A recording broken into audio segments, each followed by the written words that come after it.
When you're looking around for a job, there are lots of things that you're going to take into consideration. Salary is probably top of the list, but there's a lot of other things that can really affect what that total package looks at. And we're going to talk about some of those things today. Our guest today, Amit Sonnilal, Vice President at Capital One Canada.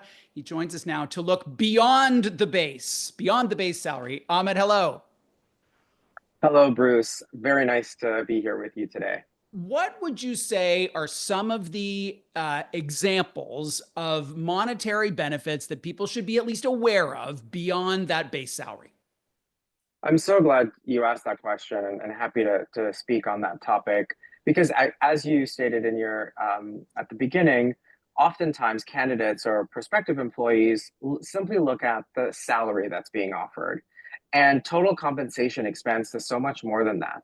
And in fact, the expansive benefits can help candidates and employees really set themselves up for a secure financial future.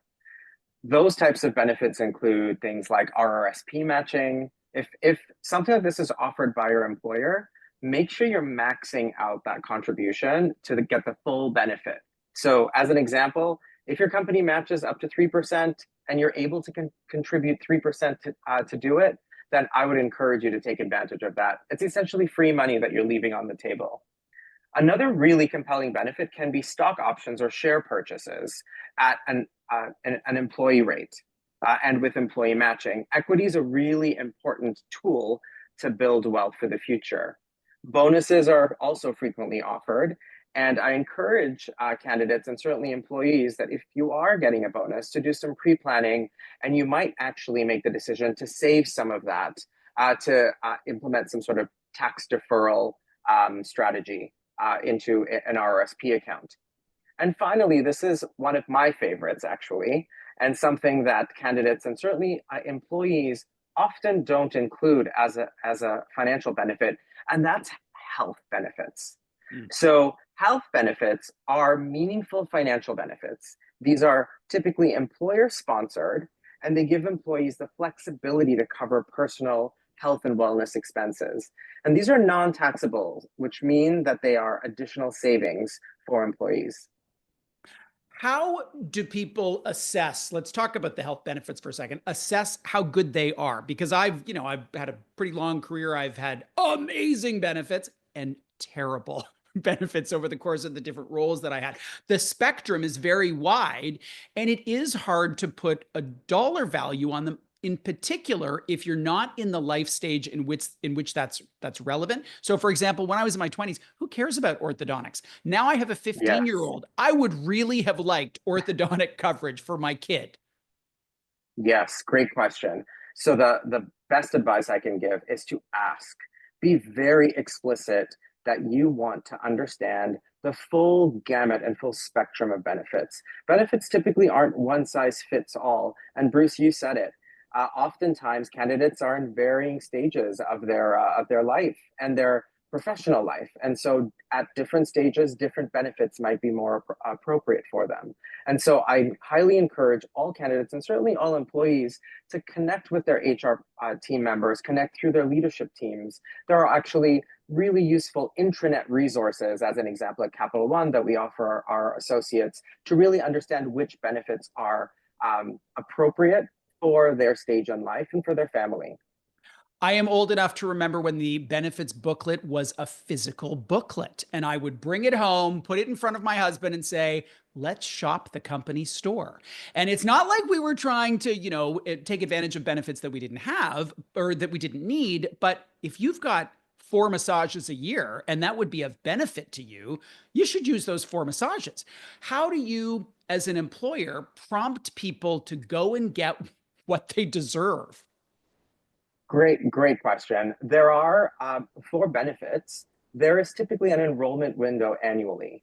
And so, as an employer, Capital One will send out communications to our associates well in advance of that so that our employees have the optionality to go in and select which benefits are most appropriate for them. If they don't do that, then employers will typically automatically select an option so that employees aren't disadvantaged from a coverage perspective.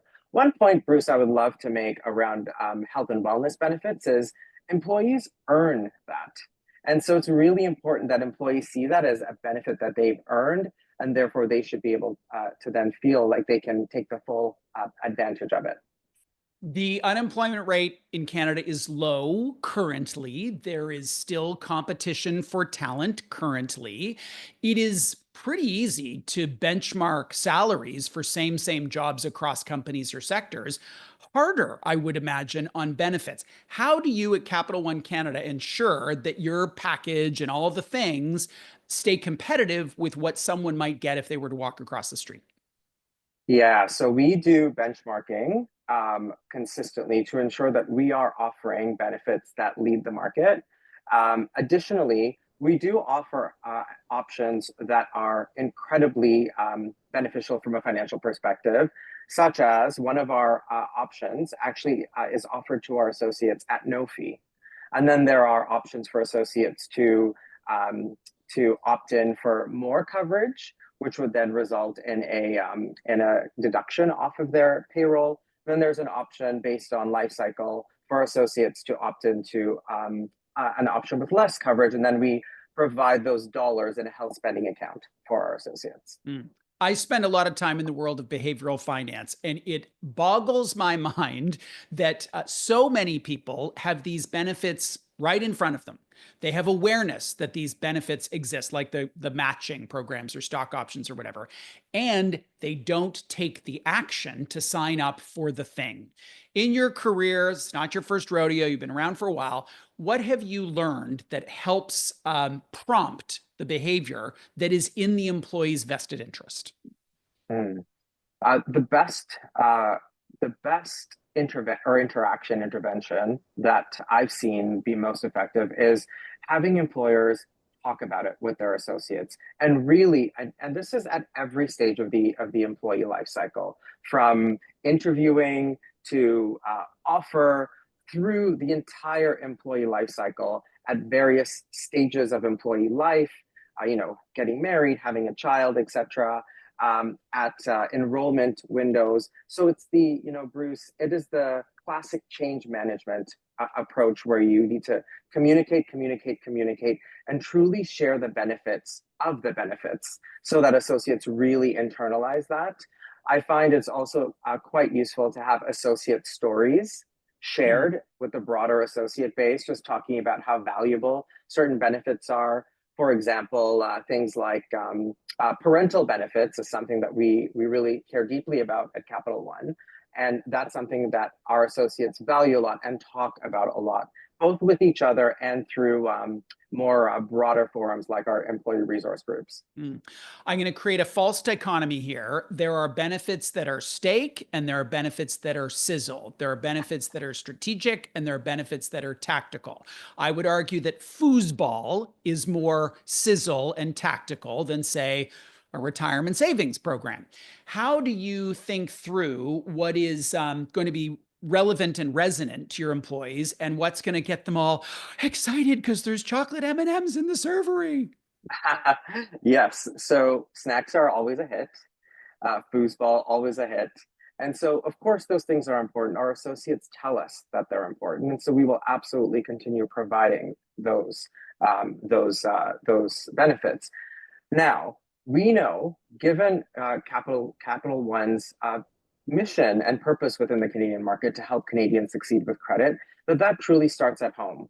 And so we believe that offering these benefits, like RRSP matching, stock options, and Bruce, I will say the mental health support that we offer through our benefits, I tie that directly to financial well-being and financial freedom, Yeah. because this allows our associates to invest in their own well-being while then being able to save appropriately and make the appropriate decisions for their future. So those are what I would categorize as the steak Mm. benefits. Certainly the foosball, the snacks are sizzle.